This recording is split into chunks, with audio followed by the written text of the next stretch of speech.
Hi hello ನಮಸ್ಕಾರ. ಇದೀಗ ತಾನೇ ಬಂದ ಮುಖ್ಯವಾದ ಮಾಹಿತಿಗಳು. 2028ರಲ್ಲೂ ಮತ್ತೊಮ್ಮೆ ಅವಕಾಶ ಕೊಡಿ, ಜನರ ಋಣ ತೀರಿಸುತ್ತೇನೆ ಎಂದು ಡಿ.ಕೆ. ಶಿವಕುಮಾರ್ ಅವರ ಹೇಳಿಕೆ.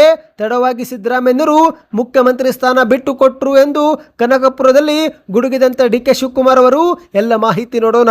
ಸಚಿವ ಸ್ಥಾನ ಹಂಚಿಕೆ ಬಗ್ಗೆ ಕೃಷ್ಣ ಬೈರೇಗೌಡ ಅವರು ಯೂ-ಟರ್ನ್ ಹೊಡೆದಿದ್ದಾರೆ. ಬೆಂಗಳೂರು ಅಭಿವೃದ್ಧಿ ಖಾತೆ ಬೇಡ, ಬೇಕಾದ್ರೆ ರಾಮಲಿಂಗಾರೆಡ್ಡಿ ಸೇರಿದಂತೆ ಯಾರಾದರೂ ಇಟ್ಕೊಳ್ಳಲಿ ಎಂದು ಮಾಧ್ಯಮಗಳ ಮುಂದೆ ಅಸಮಾಧಾನ ವ್ಯಕ್ತಪಡಿಸಿದ್ದಾರೆ. ಯಾಕೇನಾಯ್ತು ನೋಡೋಣ ಸ್ನೇಹಿತರೆ. ಮತ್ತೊಂದೆಡೆಯಲ್ಲಿ ಬಹುದಿನಗಳ ಬಳಿಕ ಮತ್ತೊಮ್ಮೆ ಕುಸಿತ ಕಾಣುತ್ತಿರೋ ಬಂಗಾರ, ಚಿನ್ನ ಖರೀದಿ ಮಾಡೋಕೆ ಇದೇ ಒಂದು ಉತ್ತಮ ಸಮಯ. ಎಷ್ಟು ಕುಸಿತವಾಗಿದೆ, ಯಾಕೆ ಕುಸಿತವಾಗಿದೆ, ಎಲ್ಲ ಮಾಹಿತಿ ನೋಡೋಣ ಗೆಳೆಯರೆ. ಮತ್ತೊಂದೆಡೆಯಲ್ಲಿ ಮುಖ್ಯಮಂತ್ರಿ ಡಿ.ಕೆ. ಶಿವಕುಮಾರ್ ಮತ್ತು ಉಪಮುಖ್ಯಮಂತ್ರಿ ಪರಮೇಶ್ವರ ಮಧ್ಯೆ ಮನಸ್ತಾಪ ಉಂಟಾಯ್ತಾ? ಜಾಹೀರಾತಿನಲ್ಲಿ ಡಿ.ಸಿ.ಎಂ. ಪರಮೇಶ್ವರ್ ಅವರ ಫೋಟೋ ಹಾಕಿಲ್ಲವಂತೆ. ಈ ಬಗ್ಗೆ ಪರಮೇಶ್ವರ್ ಅವರು ಮಾಧ್ಯಮಗಳ ಮುಂದೆ ಶಾಕಿಂಗ್ ಪ್ರತಿಕ್ರಿಯೆ ಕೊಟ್ಟಿದ್ದಾರೆ. ಮತ್ತೊಂದೆಡೆಯಲ್ಲಿ ಗೃಹಲಕ್ಷ್ಮಿ ಯೋಜನೆ ಫಲಾನುಭವಿಗಳಿಗೆ ಶಾಕ್ ಕೊಟ್ಟ ಸರ್ಕಾರ. ಹೊಸ ನಿಯಮ ಜಾರಿಗೆ. ಈ 2 ಜಿಲ್ಲೆ ಫಲಾನುಭವಿಗಳಿಗೆ ಹಣ ಜಮೆ ಆಗೋದು ಬಂದ್ ಆಗ್ತಾ ಇದೆ. 10,000ಕ್ಕೂ ಅಧಿಕ ಫಲಾನುಭವಿಗಳನ್ನು ಯೋಜನೆಯಿಂದ ಹೊರಗಿಡಲಾಗಿದೆ.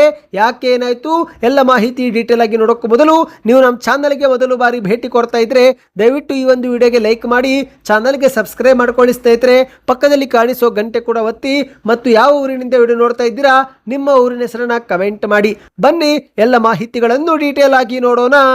ಇದೀಗ ರಾಜ್ಯದ ಮುಖ್ಯಮಂತ್ರಿ ಡಿ.ಕೆ. ಶಿವಕುಮಾರ್ ಅವರು 2028ರಲ್ಲೂ ಮತ್ತೊಮ್ಮೆ ಅವಕಾಶ ಕೊಡಿ, ನಿಮ್ಮ ಋಣ ತೀರಿಸುತ್ತೇನೆ ಎಂದು ಕನಕಪುರದಲ್ಲಿ ಭಾವನಾತ್ಮಕ ಮಾತುಗಳನ್ನಾಡಿದ್ದಾರೆ. ಹೌದು ಗೆಳೆಯರೆ, ಕನಕಪುರದ ಕಬ್ಬಾಳು ಗ್ರಾಮದಲ್ಲಿ ನಡೆದಂತ ಕಾರ್ಯಕ್ರಮವೊಂದರಲ್ಲಿ ಮುಖ್ಯಮಂತ್ರಿ ಡಿ.ಕೆ. ಶಿವಕುಮಾರ್ ಅವರು ಮಾತನಾಡಿದ್ದು, ತಾಯಿ ಕಬ್ಬಾಳಮ್ಮನಿಗೆ ಸಾಷ್ಟಾಂಗ ನಮಸ್ಕಾರ ಸಲ್ಲಿಸಿ ಜನರ ಆಶೀರ್ವಾದವೇ ತಮ್ಮ ರಾಜಕೀಯ ಶಕ್ತಿಯ ಮೂಲ ಎಂದು ವೇದಿಕೆ ಮೇಲೆ ಭಾಷಣ ಮಾಡಿದ್ದಾರೆ.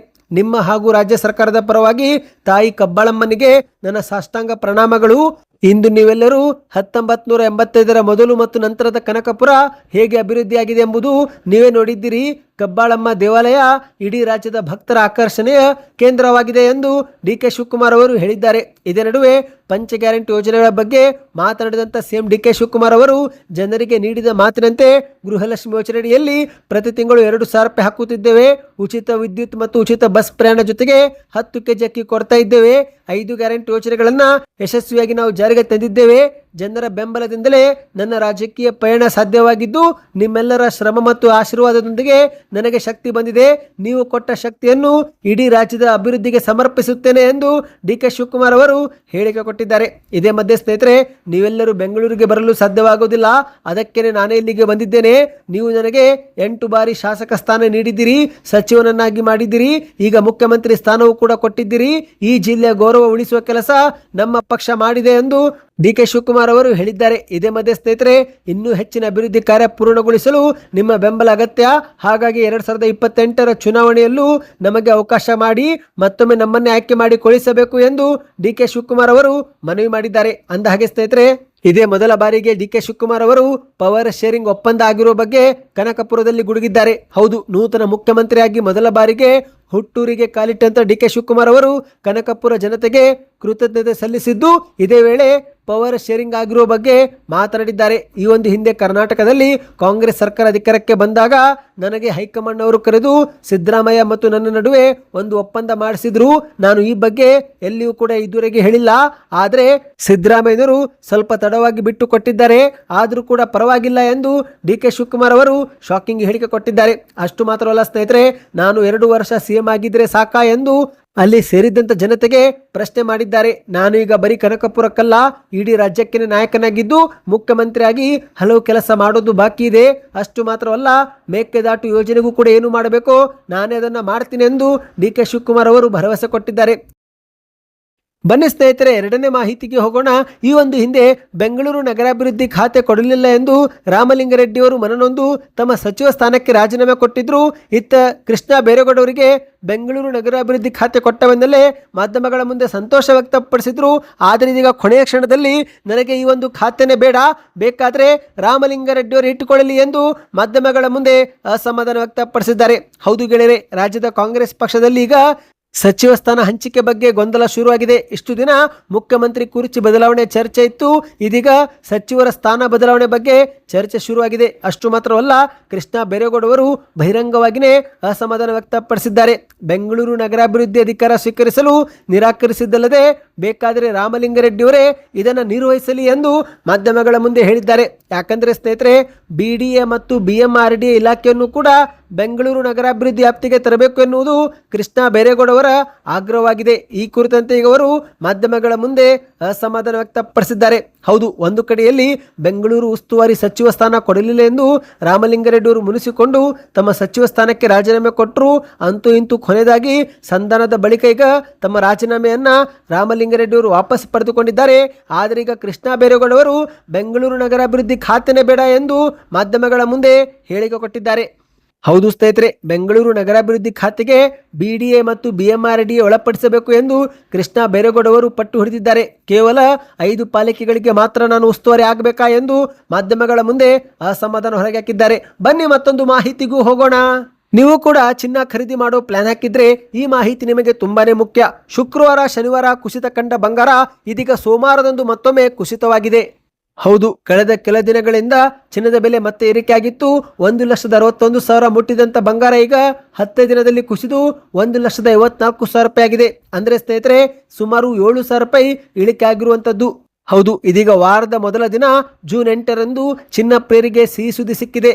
ಮಧ್ಯಪ್ರಾಚ್ಯದಲ್ಲಿ ಮತ್ತೊಮ್ಮೆ ಯುದ್ಧದ ವಾತಾವರಣ ಎದುರಾಗಿದ್ದು ಜೂನ್ 8 ಸೋಮವಾರದಂದು ಅಂತಾರಾಷ್ಟ್ರೀಯ ಮಾರುಕಟ್ಟೆಯಲ್ಲೇ ಚಿನ್ನದ ಬೆಲೆ ಕುಸಿತ ಕಂಡಿದೆ. ಮತ್ತೊಂದೆಡೆಯಲ್ಲಿ ಕಚ್ಚಾ ತೈಲ ಬೆಲೆ ಏರಿಕೆ ಆಗುತ್ತಿರುವ ಪರಿಣಾಮ ಹೂಡಿಕೆದಾರರು ಈ ಒಂದು ಕ್ರೂಡ್ ಆಯಿಲ್ನಲ್ಲಿ ಹೂಡಿಕೆ ಮಾಡುತ್ತಿದ್ದಾರೆ. ಹಾಗಾಗಿ ಬೇಡಿಕೆ ಈಗ ಚಿನ್ನದಲ್ಲಿ ಕುಸಿತವಾಗಿದೆ. ಮತ್ತೊಂದೆಡೆಯಲ್ಲಿ ಸ್ವತಃ ಪ್ರಧಾನಿ ನರೇಂದ್ರ ಮೋದಿ ಅವರೇ ಸಾಧ್ಯವಾದರೆ 1 ವರ್ಷ ಯಾರೂ ಕೂಡ ಬಂಗಾರ ಖರೀದಿ ಮಾಡಬೇಡಿ ಎಂದು ಭಾರತೀಯ ಜನತೆಗೆ ಮನವಿ ಮಾಡಿದ್ದಲ್ಲದೆ ಈ ಒಂದು ಚಿನ್ನ ಆಮದು ಸುಂಕವನ್ನು ಕೂಡ ದುಪ್ಪಟ್ಟು ಮಾಡಿದ್ದಾರೆ. ಈ ಎಲ್ಲ ಕಾರಣಕ್ಕೆ ಚಿನ್ನದಲ್ಲಿ ಬೇಡಿಕೆ ಕುಸಿತವಾಗಿದೆ ಸ್ನೇಹಿತರೆ. ಹೌದು, 70% ಬೇಡಿಕೆ ಕುಸಿತವಾಗಿದ್ದು ಈಗ ಚಿನ್ನ ಇಳಿಕೆ ಆಗ್ತಾ ಇದೆ. ಜನರು ಇದೇ ರೀತಿ ಚಿನ್ನ ಖರೀದಿ ಮಾಡುವುದು ನಿಲ್ಲಿಸಿದರೆ ಆಗ ಬೇಡಿಕೆ ಇನ್ನಷ್ಟು ಕುಸಿತವಾಗಿ ಚಿನ್ನ ದೊಡ್ಡ ಮಟ್ಟದಲ್ಲೇ ಇಳಿಕೆ ಆಗುವ ಸಾಧ್ಯತೆ ಇದೆ. ಜೂನ್ 8ರ ಮಾರುಕಟ್ಟೆ ಪ್ರಕಾರ ನೋಡುವುದಾದರೆ 24 ಕ್ಯಾರೆಟ್ 10 ಗ್ರಾಂ ಬಂಗಾರ 1,51,500 ರೂಪಾಯಿ ಆಗಿದೆ. ಹೌದು, ಶುಕ್ರವಾರದಂದು 1,54,000 ರೂಪಾಯಿ ಇತ್ತು. ಇದೀಗ ಸೋಮವಾರದಂದು 1,51,000 ರೂಪಾಯಿ ಆಗಿದೆ. ಇದು ಜೂನ್ 8ರ ಮಾರುಕಟ್ಟೆ ಆಗಿದೆ ಸ್ನೇಹಿತರೆ. ನಿಮ್ಮ ಪ್ರಕಾರ ಚಿನ್ನ ಎಷ್ಟು ಕುಸಿತವಾಗಬೇಕು, ನಿಜವಾದ ಬೆಲೆ ಏನಾಗಬೇಕು, ದಯವಿಟ್ಟು ಕಮೆಂಟ್ ಮಾಡಿ ತಿಳಿಸಿ. ಬನ್ನಿ ಈಗ ಒಂದು ಶಾಕಿಂಗ್ ಮಾಹಿತಿಗೆ ಹೋಗೋಣ. ಇದೀಗ ರಾಜ್ಯದ ಮುಖ್ಯಮಂತ್ರಿ DK ಶಿವಕುಮಾರ್ ಮತ್ತು ಉಪಮುಖ್ಯಮಂತ್ರಿ ಪರಮೇಶ್ವರ್ ಮಧ್ಯೆ ಮನಸ್ತಾಪ ಉಂಟಾಗುತ್ತಾ ಎನ್ನುವ ಪ್ರಶ್ನೆ ಉದ್ಭವವಾಗಿದೆ. ಯಾಕಂದ್ರೆ ಸ್ನೇಹಿತರೆ, ಈ ಒಂದು ಹಿಂದೆ ಸಿದ್ದರಾಮಯ್ಯನವರು CM ಆಗಿದ್ದಾಗ DK ಶಿವಕುಮಾರ್ ಅವರು DCM ಆಗಿದ್ರು. ಆ ಸಮಯದಲ್ಲಿ ಸರ್ಕಾರದ ಜಾಹೀರಾತಿನಲ್ಲಿ CM ಮತ್ತು DCM ಇಬ್ಬರ ಭಾವಚಿತ್ರ ಹಾಕಲಾಗುತ್ತಿತ್ತು. ಆದರೆ ಇದೀಗ ಮುಖ್ಯಮಂತ್ರಿ DK ಶಿವಕುಮಾರ್ ಅವರ ಸಮಯದಲ್ಲಿ DCM ಫೋಟೋ ಮಿಸ್ಸಿಂಗ್ ಆಗಿದೆ. ಹೌದು, ಸರ್ಕಾರದ ಹಿಂದುಳಿದ ವರ್ಗಗಳ ಕಲ್ಯಾಣ ಇಲಾಖೆಯಿಂದ ಜಾಹೀರಾತು ಒಂದು ಬಿಡುಗಡೆಯಾಗಿದ್ದು ಈ ಒಂದು ಜಾಹೀರಾತು ಮಾಜಿ ಮುಖ್ಯಮಂತ್ರಿ ದೇವರಾಜ್ ಅರಸು ಅವರ 44ನೇ ಪುಣ್ಯ ಸ್ಮರಣೆಯ ಬಗ್ಗೆ ಆಗಿದೆ. ಆದರೆ ಸ್ನೇಹಿತರೆ, ಈ ಒಂದು ಜಾಹೀರಾತಿನಲ್ಲಿ ಕೇವಲ ಮುಖ್ಯಮಂತ್ರಿ DK ಶಿವಕುಮಾರ್ ಅವರ ಫೋಟೋ ಮಾತ್ರ ಅಳವಡಿಸಲಾಗಿದೆ. ಅಂದ್ರೆ ಕಳೆದ ವರ್ಷ ಇದೇ ಜಾಹೀರಾತಿನಲ್ಲಿ ಸಿದ್ದರಾಮಯ್ಯರ ಜೊತೆಗೆ DCM DK ಶಿವಕುಮಾರ್ ಅವರ ಫೋಟೋ ಹಾಕಲಾಗಿತ್ತು. ಆದರೆ ಈ ಬಾರಿ DCM ಆಗಿರುವ ಪರಮೇಶ್ವರ್ ಅವರ ಫೋಟೋ ಹಾಕೇ ಇಲ್ಲ. ಸದ್ಯ ಇದೇ ವಿಚಾರ ರಾಜಕೀಯ ಸ್ವರೂಪ ಪಡೆದುಕೊಂಡಿದೆ. ಹೌದು ಗೆಳೆಯರೆ, ಅದರಲ್ಲೂ ಕೂಡ JDS ನವರು ಟ್ವೀಟ್ ಮಾಡಿ ಆಕ್ಷೇಪ ವ್ಯಕ್ತಪಡಿಸಿದ್ದಾರೆ. ಕರ್ನಾಟಕದ ಕಾಂಗ್ರೆಸ್ ಸರ್ಕಾರದ ಅಧಿಕೃತ ಜಾಹೀರಾತುಗಳಲ್ಲಿ ದಲಿತ ನಾಯಕರ ಭಾವಚಿತ್ರವನ್ನೇ ಉದ್ದೇಶಪೂರ್ವಕವಾಗಿ ಕೈಬಿಡಲಾಗಿದೆ ಎಂದು ಆರೋಪಿಸಿ ಆಕ್ರೋಶ ವ್ಯಕ್ತಪಡಿಸಿದ್ದಾರೆ.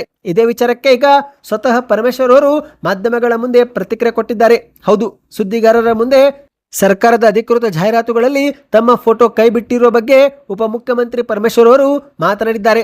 ನಾನು ನೇರವಾಗಿ DK ಶಿವಕುಮಾರ್ ಅವರ ಬಳಿನೇ ಈ ಬಗ್ಗೆ ಚರ್ಚೆ ಮಾಡುತ್ತೇನೆ ಎಂದಿದ್ದಾರೆ. ಅಷ್ಟು ಮಾತ್ರವಲ್ಲ, ಈ ಒಂದು ಜಾಹೀರಾತಿನಲ್ಲಿ ಫೋಟೋ ಹಾಕದಿರುವುದು ಅಧಿಕಾರಿಗಳ ಲೋಪವಾಗಿದ್ರೆ ಅದನ್ನು ಸರಿಪಡಿಸುತ್ತೇವೆ. ಆದರೆ ಸದ್ಯಕ್ಕೆ ನನಗೆ ಸರ್ಕಾರದಲ್ಲಿ ಕೆಲಸ ಮಾಡುವುದು ಮುಖ್ಯ. ಫೋಟೋ ಬಗ್ಗೆ ನಾನು ಚಿಂತಿಸುವ ಅಗತ್ಯವಿಲ್ಲ. ಇನ್ನೂ ಕೂಡ ಜಾಹೀರಾತು ನಾನು ನೋಡೇ ಇಲ್ಲ.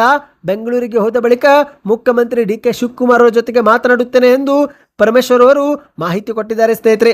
ಒಟ್ಟಿನಲ್ಲಿ ಈ ಒಂದು ಫೋಟೋ ಮಿಸ್ಸಿಂಗ್ ಆಗಿರುವುದು ಈಗ ಮತ್ತೊಂದು ರಾಜ್ಯಕ್ಕೆ ಸ್ವರೂಪ ಪಡೆದುಕೊಂಡಿದೆ. ಬನ್ನಿ ಕೊನೆಯ ಮಾಹಿತಿಗೆ ಹೋಗೋಣ. ರಾಜ್ಯದ ಗೃಹಲಕ್ಷ್ಮಿಯರಿಗೆ ಒಂದು ಶಾಕಿಂಗ್ ಸುದ್ದಿ. ಈ ಒಂದು ಹಿಂದೆ ಸಿದ್ದರಾಮಯ್ಯರು ಮುಖ್ಯಮಂತ್ರಿ ಆಗುತ್ತಿದ್ದಂತೆ ಮೊದಲ ಕ್ಯಾಬಿನೆಟ್ ಸಭೆಯಲ್ಲೇ ಪಂಚ ಗ್ಯಾರಂಟಿ ಘೋಷಣೆ ಮಾಡಿದ್ರು. ಅರ್ಜಿ ಹಾಕಿದವರಿಗೆಲ್ಲರಿಗೂ ಕೂಡ ಗೃಹಲಕ್ಷ್ಮಿ ಮತ್ತು ಗೃಹಜ್ಯೋತಿ ಯೋಜನೆಯ ಲಾಭ ಕೊಡಲಾಯಿತು. ಆದರೆ ಇದೇ ಸಮಯದಲ್ಲಿ ಅನರ್ಹರು ಕೂಡ ಯೋಜನೆ ಲಾಭ ಪಡೆದುಕೊಂಡಿದ್ದು ಸದ್ಯ ಮುಖ್ಯಮಂತ್ರಿ DK ಶಿವಕುಮಾರ್ ಅವರು ಅನರ್ಹರನ್ನು ಹೊರಗಿಡೋದಕ್ಕೆ ಮೇಲಿಂದ ಮೇಲೆ ಸಭೆ ಮಾಡ್ತಿದ್ದಾರೆ. ಹೌದು ಕೇಳಿದೆ. ಈಗಾಗಲೇ ಮೃತಪಟ್ಟವರ ಬ್ಯಾಂಕ್ ಖಾತೆಗೆ ಹಣವನ್ನ ತಡೆ ಹಿಡಿಯುವುದು ಸೇರಿದಂತೆ ಆದಾಯ ತೆರಿಗೆ ಕಟ್ಟುತ್ತಿರೋರನ್ನು ಕೂಡ ಯೋಜನೆಯಿಂದ ಹೊರಗಿಡಲಾಗ್ತಾ ಇದೆ. ಮಾಹಿತಿಯ ಪ್ರಕಾರ ಈಗ ಹಾಸನ ಜಿಲ್ಲೆಯಲ್ಲಿ 6,698 ಗೃಹಲಕ್ಷ್ಮಿಯರನ್ನು ಪಟ್ಟಿಯಿಂದ ಹೊರಗಿಡಲಾಗಿದೆ. ಅಂದ ಹಾಗೆ ಸ್ನೇಹಿತರೆ, ಮುಂಬರುವ ದಿನಗಳಲ್ಲಿ ಗೃಹಲಕ್ಷ್ಮಿ ಯೋಜನೆ ಹಣ ಪಡೆದುಕೊಳ್ಳಬೇಕಂದ್ರೆ ಬಯೋಮೆಟ್ರಿಕ್ ಕಡ್ಡಾಯ. ಅಂದ್ರೆ ನಿಮ್ಮ ಗೃಹಲಕ್ಷ್ಮಿ ಯೋಜನೆಯನ್ನ ಮತ್ತೊಮ್ಮೆ ನೀವು ಮರುನೋಂದಣಿ ಮಾಡಿಕೊಳ್ಳಬೇಕು. ಹತ್ತಿರದ ಬೆಂಗಳೂರು ಒನ್, ಕರ್ನಾಟಕವನ್ನು ಅಥವಾ ಇತರೆ ಕಂಪ್ಯೂಟರ್ ಸೇವಾ ಕೇಂದ್ರಕ್ಕೆ ಭೇಟಿ ಕೊಟ್ಟು ನಿಮ್ಮ ಗೃಹಲಕ್ಷ್ಮಿ ಯೋಜನೆ ಖಾತೆಯನ್ನ ಮತ್ತೊಮ್ಮೆ ಮರುನೋಂದಣಿ ಮಾಡಿಕೊಳ್ಳಬೇಕು. ಅಂದ್ರೆ ಸ್ನೇಹಿತರೆ, ಬೆರಳಚ್ಚು ನೀಡಿದರೆ ನಿಮ್ಮ ಒಂದು ಖಾತೆ ಮತ್ತೊಮ್ಮೆ ರಿಯಾಕ್ಟಿವ್ ಆಗುತ್ತೆ. ಇದೀಗ ಅದೇ ರೀತಿ ದಾವಣಗೆರೆ ಜಿಲ್ಲೆಯಲ್ಲಿ ಸುಮಾರು 900ಕ್ಕೂ ಹೆಚ್ಚು ಸತ್ತವರ ಖಾತೆ ಪತ್ತೆ ಮಾಡಲಾಗಿದ್ದು ಸುಮಾರು 1500ಕ್ಕೂ ಅನರ್ಹರನ್ನು ಕೂಡ ಪತ್ತೆ ಮಾಡಲಾಗಿದೆ. ಇವರ ಬ್ಯಾಂಕ್ ಖಾತೆಗೆ 36 ಲಕ್ಷ ರೂಪಾಯಿ ಹಣ ವರ್ಗಾವಣೆ ಮಾಡಲಾಗಿತ್ತು. ಸದ್ಯ ಈ ಒಂದು ಹಣವನ್ನು ಸರ್ಕಾರ ವಾಪಸ್ ಪಡೆದುಕೊಳ್ಳುತ್ತಿದೆ ಎಂದು ಕೂಡ ವರದಿಯಾಗಿದೆ. ಒಟ್ಟಿನಲ್ಲಿ ಮುಖ್ಯಮಂತ್ರಿ ಆಗುತ್ತಿದ್ದಂತೆ ಡಿ.ಕೆ. ಶಿವಕುಮಾರ್ ಅವರು ಗ್ಯಾರಂಟಿಗಳನ್ನ ಕಟ್ಟುನಿಟ್ಟಾಗಿ ಜಾರಿಗೆ ತರುವ ಜೊತೆಗೆ ಅರ್ಹರಿಗೆ ಗ್ಯಾರಂಟಿ ತಲುಪಿಸಬೇಕು ಮತ್ತು ಅನರ್ಹರನ್ನ ಯೋಜನೆಯಿಂದ ಹೊರಗಿಡುವ ಬಗ್ಗೆ ಕ್ರಮ ತೆಗೆದುಕೊಳ್ಳಿ ಎಂದು ಅಧಿಕಾರಿಗಳಿಗೆ ಸೂಚನೆ ಕೊಟ್ಟಿದ್ದಾರೆ. ಸದ್ಯಕ್ಕೆಷ್ಟೇ ಇತ್ತು. ಮಾಹಿತಿಗಳು ಇಷ್ಟವಾಯ್ತಾ? ಚಾನಲ್ಗೆ ಸಬ್ಸ್ಕ್ರೈಬ್ ಆಗಿ.